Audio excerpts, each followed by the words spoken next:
Yun. So, after natin power appliance, so ito na yung makina. Binuksan ko na, no? Bilisan lang tayo. Ayan, no? Maganda pa sunog kaso basa na yung kanyang piston. So, ibig sabihin, piston ring, saka piston lang ang papalitan, no? Saka piston pin, yan lang. Kasi walang kayod yung block. Diba? Walang damage yung block, oh. Ang ganda, oh. Maalaga si bossing. Oh. Oh, ayan, oh. Kamay ko po yun, yun, oh. Ayan. Napahiran ko kasi ng kamay ko. Ayan, oh. Dahil inano ko kanina, ginanyan ko. Ayan, wala siyang kayod. Ayan, walang scratch, oh. Linis, oh. Ganda pa ng block, swerte. So, ayan. So, medyo na sa tagal lang siguro ng unit, kaya ganito na yung kulay. No, papalitan lang ito. Tapos yung gasket na ito. Yan. Yung tensioner niya, goods pa. Wala pang crack. Yan. Saka yung valve seal nito, syempre papalitan natin, linisin natin yung combustion. Papalitan natin spark plug, no? Tapos yung oil, nandiyan pa yung o-ring, no? Yung o-ring, very good. Malaga talaga si bossing. So piston set, ito yung mga papalitan. Sa clutch lining, sa clutch set, ito naman yung papalitan natin. Yan. Ito, yung magpartner na to. Saka yung bell. Yan, alam nyo na yan, bell. Tapos yung shoe. Yan. At sunog na. So yung lining, good pa. Yung plate, good pa. Saka yung housing. The rest, okay pa lahat ng pyesa. No? Yan. So linis lang talaga. Then, yun nga. Minor issue. Napakaswerte. For 10 years, maalaga si bossing. Hindi less pag yung motorsiklo. Kaya lang, napansin ko lang, kulang sa oil level. So, tatutigan na lang natin, no?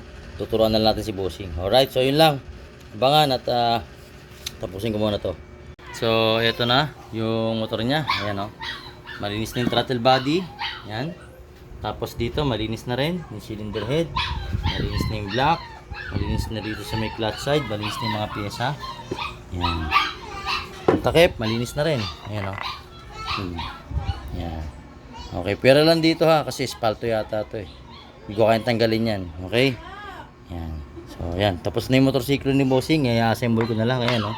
Kakatapos ko lang maglinis ng clutch side. Yan. So, anuhin ko lang at kakabit ko na, no? Then, panda rin natin. Check na rin natin yung power appliance. Ayan, no? Yan yung power appliance ko. Day 2. Okay? So, ayan. Ikabit ko lang muna yung mga pyesa. Then, check natin yung makina. Yan. So, tapos na yung makina. Ito na yung makina niya. Yan, malinis na. Yun, no. Tapos, dito sa kabila. Yan, malinis na, no.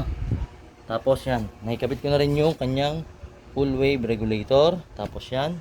Testingan tayo ngayon ng makina. Panda rin natin.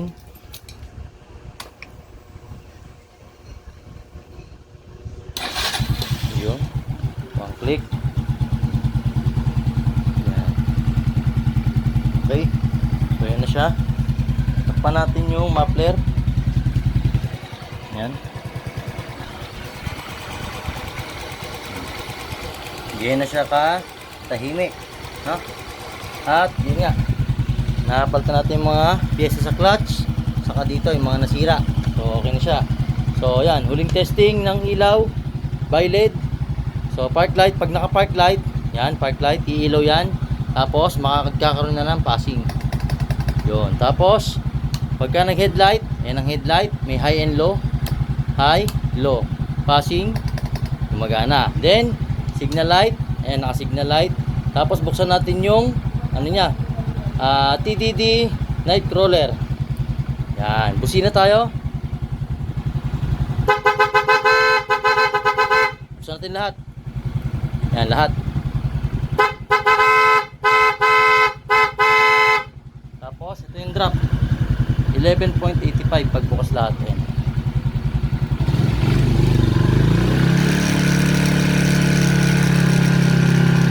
Kaya pa naman, nga lang, wag masyado ibababad kasi nga mainit to at saka maliit ang motorsiklo, no? The best dyan, isa lang, isang ilaw lang, ganyan lang ha. O yan, tapos na yung kanya motor. Tapos tayo sa makina. Bukas, shock na lang ang gagawin ko. Ito, yung may leak. Yan, may leak yan dito. So, hinatay ko na lang yung fork oil, tapos yun, good to go na kami. So, pagka violet lang, ayan, patayin natin yung MDL. Yan, nakapatay lahat yung MDL. Pag violet lang, ayan, 12.4, red tayo.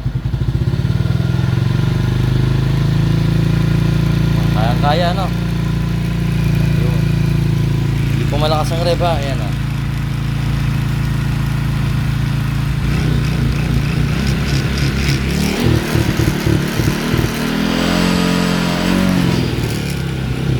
Iwasa battery.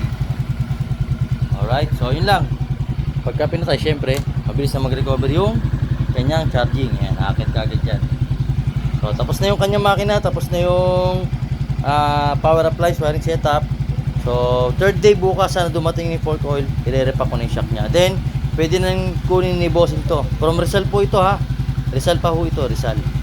So, ayan. Abangan nyo lang. At medyo mahaba yung video sa gawin ko na lang siguro yung power appliance, makina, then front shock para isa-isa lang. Alright? So, yun lang. Sa mga gusto pagawa, PM nyo lang ako, JJ Humble Works. Alright?